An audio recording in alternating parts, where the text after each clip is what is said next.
Здравейте, пак продължавам с темата Revit, този път архитектурно-довършителни работи или по-скоро ремонтни работи на съществуваща сграда, служебна за ЖП гара Разград. И предизвикателство беше да се направи топлоизолация, да се подмени покрива, да се подменят обуците.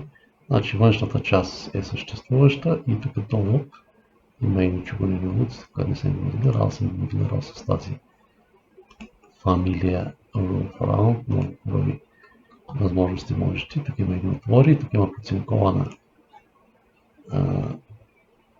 ламарина, която трябва също да се смени. Подмяна на дограмите. Направил съм ги с JLAN модула, много добър модул, но малко твари системата. Сега тук 3D-тата можете да ги погледнете от всички посоки, навсякъде всичко е нагласено с прозоречни плотови, с тези дъграни на JLAN.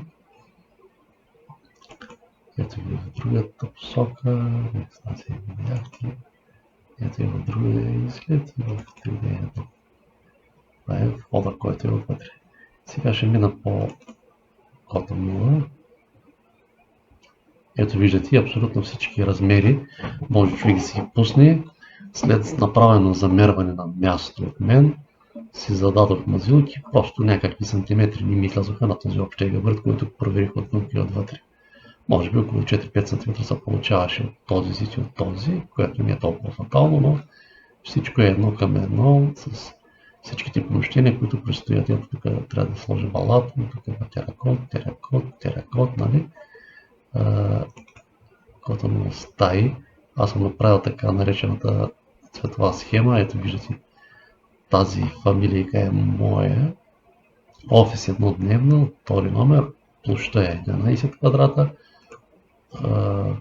Обема е този, периметър на стаята е тази, floor finish теракот, ceiling finish latex бял покрива, тавана, wall finish latex цвят някакъв ще бъде и level кота 0. Тези тагови, като кликнете, ето room tag GOG 65BG на 1 мм, зависимост от големината на стаята.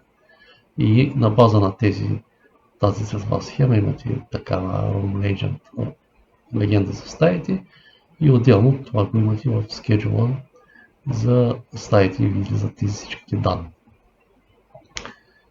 Отиваме на кота 272 горе, пак по същия начин навсякъде е паркет, виждате мозайка в тези санитарни възли, такава щуротия са този прозорец е задънен с този коридор. Нали, има навсякъде чудеса на архитектурата, но има две лоджии, които предложих да се направят оточени фасади, да може да се сплете моста, защото всичко беше мухало долу на първия етаж. И така долу. Тези са пекални, тази тераса е отгоре и тук всичко е мухало на тавана. Съответно тук е началника, също може да му се появи термомост точно в тази зона, затова предложих това нещо да се изтули. Ето ви фасадата. Ето за това говоря, че тук спокойно може да сложи на витринка. И тук също е на витринка и вече термомоста, тъй като тук ще бъде топло изолирано от всякъде, няма да се получава термомост от плочата, която да се стъпва долу на това помещение, което е събекал. И другото,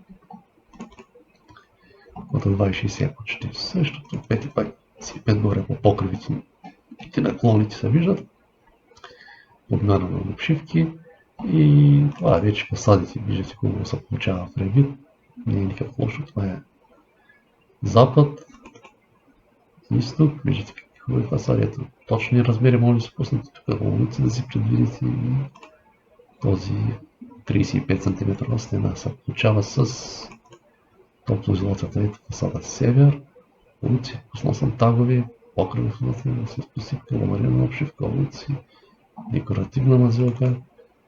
Тук ето ви, за тази ниша съм взел размерите, съм ги предложил на ръководството, което трябва да вземе решение. Ако вземат, ще бъде и тук има разлез. Съм пуснал надлъжен, виждате какво става през стълбището. Как се режат стаите, прозорци, всичко си идва както трябва. Това са... Не съм пускал размери, не на всякакви. По-точно на този има. Ето по така стълбището, малко съм направил този начин няма. Трябваше това стъпало да бъде готово, да се получи така затваряне. Тази техника е друга тема на разговор, това не се е ползвал.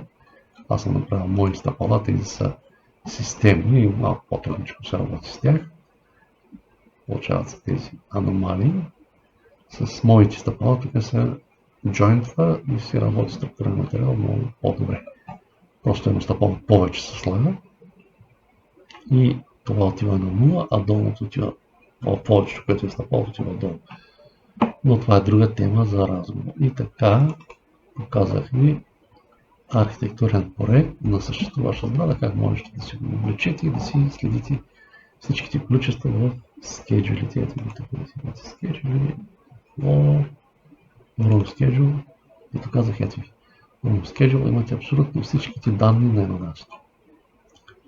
И така, този проект съм доволен, че направих, много облегчи изчисляването на количествата и планирането на видови работи, които не са изпълнени и цялата визия, като трябва да се получи. Дано ръководството на тази фирма по някакъв начин това нещо да го види, да го оцени и просто изтърваха много добър кадър. Моя мнение спрямо пушачите и пендурниците, които ги има в тази фирма. Довиждане и до нови срещи!